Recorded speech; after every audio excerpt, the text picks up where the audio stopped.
নমস্কার বন্ধুরা। এই বছরের দ্বিতীয় এবং শেষ চন্দ্রগ্রহণ সেপ্টেম্বর মাসে ঘটতে চলেছে। এটি একটি জ্যোতিষবিদ্যাগত ঘটনা। এবার আংশিক চন্দ্রগ্রহণ হবে। এর প্রভাব পড়বে ভারত সহ বিশ্বব্যাপীর জীবনে। বেশিরভাগ মানুষ জানতে চাইছে চন্দ্রগ্রহণ সম্পর্কে। কবে হবে এই গ্রহণ, তার সময় কি হবে, এটি কোথা থেকে দেখা যাবে এবং কোন সময় হবে, এটির প্রভাব কি হবে জানতে চাইছেন মানুষ। তো বন্ধুরা, বিস্তারিতভাবে জানতে হলে অবশ্যই ভিডিওটি শেষ পর্যন্ত মনোযোগ সহকারে দেখবেন এবং আপনি যদি চ্যানেলটিতে নতুন দর্শক হয়ে থাকেন তাহলে চ্যানেলটি সাবস্ক্রাইব করে পাশে থাকা বেল বাটনটি অল করে রেখে দেবেন পরবর্তী ভিডিওগুলো সবার আগে দেখার জন্য। তাহলে চলুন বন্ধুরা, আজকের গ্রহণ সম্পর্কিত ভিডিওটি শুরু করা যাক। নিজের কক্ষপথে আবর্তন এবং পরিক্রমণের সময় সূর্য, চাঁদ এবং পৃথিবী যখন একই সরল রেখায় চলে আসে তখন সূর্য এবং চন্দ্রগ্রহণ হয়। ধর্মীয় বিশ্বাস অনুসারে রাহু যখন চন্দ্রকে গিলে ফেলে তখন একটি গ্রহণ ঘটে। এটি একটি অশুভ ঘটনা বলে মনে করা হয়। গর্ভবতী মহিলাদের গর্ভে বেড়ে ওঠা সন্তানদের জন্য এটি অন্তত বিপজ্জনক বলে মনে করা হয়। এর কারণ হলো গ্রহণকালে গর্ভবতী মহিলারা যা কিছু করেন তার প্রভাব সরাসরি সন্তানের ওপর পড়ে। এই কারণে সূতক সময় শুরু হলেই গর্ভবতী মহিলাদের ঘুম ও খাওয়া নিষেধ করা হয়। তাহলে আসুন বন্ধুরা, জেনে নিই এই বছরের শেষ চন্দ্রগ্রহণ কী বারে এবং কোন সময়ে হবে।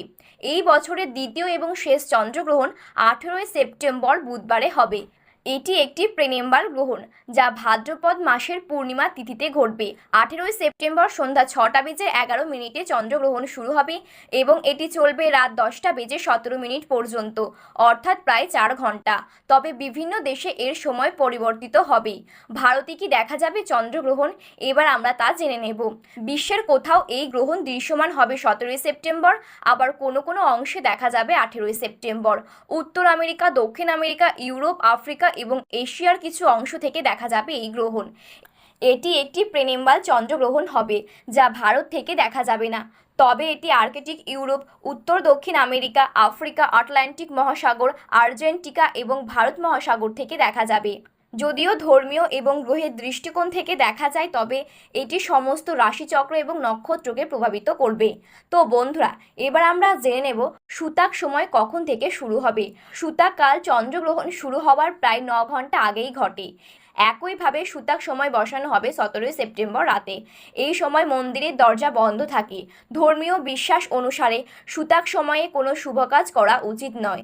এছাড়াও গর্ভবতী মহিলাদের খাওয়া থেকে শুরু করে সবজি কাটা থেকে শুরু করে রান্না করা পর্যন্ত এই সমস্ত কাজ এড়িয়ে চলাই উচিত।